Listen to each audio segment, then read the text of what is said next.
3, 4. Hey guys, welcome to the podcast club. Hello. Hi. Hi. Wait, which camera should I look at? That one. Okay, cool. Episode 3. So, the pandemic, we know it, we all hate it. So how are we all holding up, basically? By thread. I feel that. Yeah, just moving through life day by day.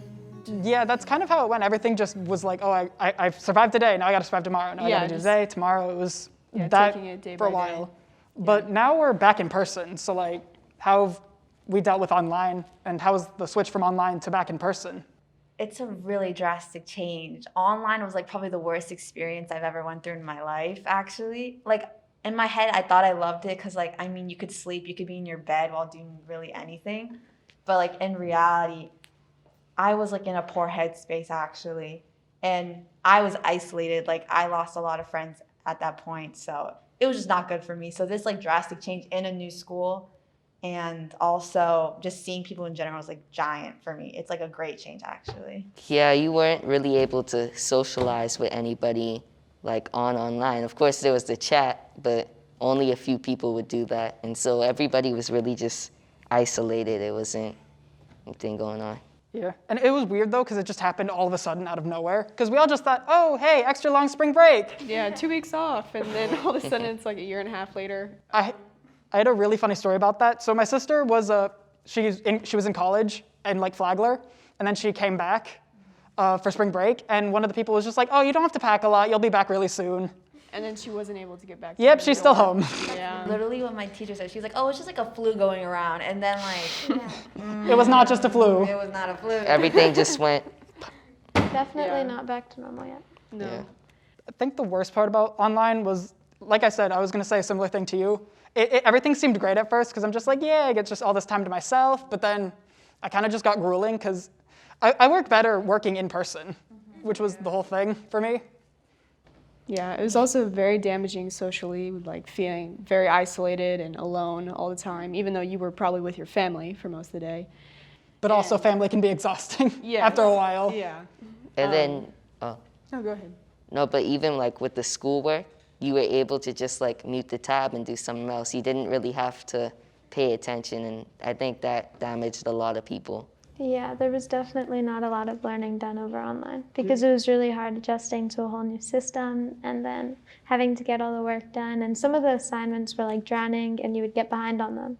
But it was just very odd place. So how are we going back in person after the more than a year of online? I mean, at first it was kind of weird, you know, like having this routine again of getting up in the morning and like actually having to use my brain during the day. But it feels like normal now. I don't even notice my mask on my face anymore. Like, I mean, it's kind of just like second nature. I look at someone and I see them with a mask on. It's like, it doesn't faze me at all. Yeah. You kind of just block it out mentally. Yeah, it's just It's part the of your new routine. normal. Yeah. For masks, that's like a whole new thing because like I've never seen some of these people. So when they put their mask down, it's like a whole new experience for me. I'm like, I did not expect that in the slightest bit. Like I saw Taylor for the first time. I was like, oh my God, I did not know that. Yeah, Anyway, Yeah. feels like a good I didn't know that. Oh, Like, okay, yeah. thanks, yeah. your brain kind of autofills. The rest in, except it doesn't do it well. Yeah, it doesn't do it well. So you expect something like, oh, wait, that's how you look like. I look like a completely different person too. Like I'm pretty sure you all know, like I think except you. Yeah, I don't You haven't know. seen me without it. Yeah. And I've like never seen my teachers' faces. Like I don't know how any of my teachers look like. Yeah, so. I forgot how some of them look, like Mr. Dawson. I had him before the pandemic, so I knew what he looked like. Me too. And then when he pulled down his mask, it was just like, oh, I forgot what you looked like. Yes. Yeah, work-wise though, it's definitely kind of been hard to keep up. I'm so used to like never having work to do really, and like because of like being online, like my teachers would always just like give up, and so would the students, honestly. So having like actual homework and actually having to do stuff in class is like making me having to like rewire my brain and like get back into that headspace of school. It was weird because when we were online, most of us were probably at a desk in our room. Yeah. And the room is where I sleep and where I just do everything except school. Yeah. So it was weird having to adjust mentally. Yeah, that too. And even worse, I think, like the students that came from middle school, over to high school and had that first experience online, basically, it's sort of like a first impression. Your brain is more thinking, oh, it's gonna be like this, but it's really very different when you actually go to school, and so I think that also caused some things. I remember when we came back, there were a bunch of new people that I just hadn't seen before, all in the years below, and I got confused. Yeah. I'm just like, who are you people? I was intimidated. Yeah, I was really confused. I would see a ton of kids from my middle school, and I never knew they went here. And now I'm just seeing them all with their masks and look so different. It's like looking in like a weird mirror. Catfish. Yeah. I never realized how short I was until I came off of online. I hit a huge growth spurt over the pandemic. So so I was about most people's height, but then I kind of shot up out of nowhere. And when I had to go in person to take the AP test, I was like this much taller compared to a few other people. It was the weirdest feeling. So did you guys take any of your exams in person, or did you do it all online? I did it I online. did in person, yeah. I did in person. I did it in person, and then you know how you could like stay after? Yeah, because you're there already, might as well just stay. I went home straight after I took the test. I tried to do that. Yeah. I didn't like being at school. It made me very anxious because I wasn't there for a while, and I didn't I didn't talk to many people over COVID, so it was very Yeah, you didn't know how the day would play out. And and I just wanted to be home as soon Or as who I you'd could. be next to and everything, because it was Yes. still pandemic. Yeah, exactly. So that's why I tried to go at home as much as I could.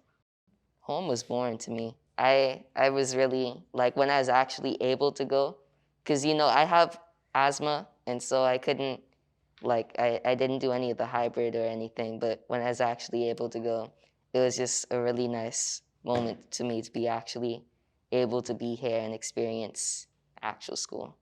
What's one good thing that you guys think you got out of the pandemic, out of all the negative things? I had to spend a lot of time alone with my thoughts, so I had to think about a lot of things.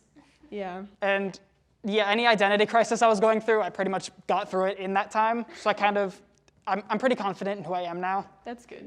Yeah, that's really good. Yeah. Hobbies. I got more into cooking. I started a garden, and I read more books. I talked to some people online more, and it was like a little thing for self-discovery.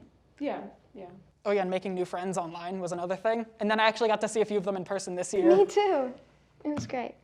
My personality changed, but I think for the better. I went through a lot of moments of self-reflection, you know what I mean? Yeah. Because I'm myself a more reserved person than anything.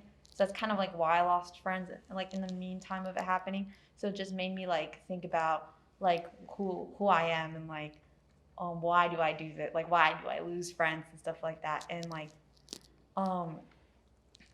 is my personality just is this person in general, you know what I mean? So while that moment of me losing friends during quarantine and kind of me going through this moment in freshman year where I wasn't really happy who I was hanging out with, I think because I'm just a very genuinely annoyed person. I get annoyed over everything. So I think I became more reserved and I kind of stand my own ground more than anything. So I think me losing friends, people that I don't really like to associate with, just helped me more in quarantine, discover how I act and who I should be more. You know what I mean? Yeah. So quarantine helped me like that. I was gonna say it's made me much more comfortable with change and just going. I hate to say it, but going with the flow. That's true. And also much more appreciative of all of the relationships I have with people. If I'm gonna be completely honest, I just got to spend more time with my family because I moved here 3 years ago, so I'm still getting adjusted to everything. But All right, tune in for more episodes of the Podcast Club.